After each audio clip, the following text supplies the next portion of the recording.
Sukses pagari Megawati, Red Sparks paling ditakuti sang juara bertahan Liga Voli Putri Korea. Daejeon Jungkwanjang Red Sparks diklaim sebagai tim dengan kekuatan lini serang terbaik di Liga Voli Putri Korea 2024-2025 oleh pelatih Hyundai Hillstate, Kang Sung-hyun. Red Sparks menjadi salah satu tim yang mengalami bongkar pasang komposisi pemain paling signifikan. Selain gagal mempertahankan Giovanna Milana, tim voli asal kota Daejeon ini ditinggal sang kapten, Lee So-yang. Diketahui Lee So-yang menyeberang ke Hwaseong IBK Altos. Sebagai gantinya Daejeon Jungkwanjang Red Sparks menggaet Pyo Sung-ju. Sedangkan untuk kuota pemain asing non-Asia, Red Sparks asuhan Ko Hae-jin menunjuk Vanja Bukilic asal Serbia. Hal ini berbanding terbalik dengan Hyundai Hillstate.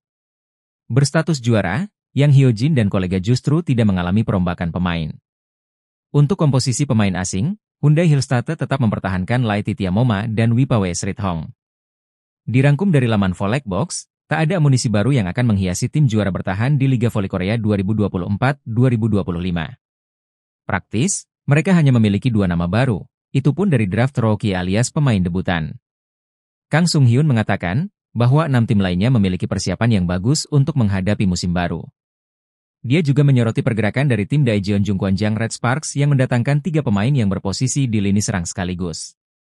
Menurutnya, kekuatan serangan Red Sparks adalah yang terbaik, terlebih mereka juga sukses memagari pevoli putri Indonesia, Megawati Hangestri Pertiwi. Kang Sung-hyun tetap yakin dengan skuad juara yang dimilikinya.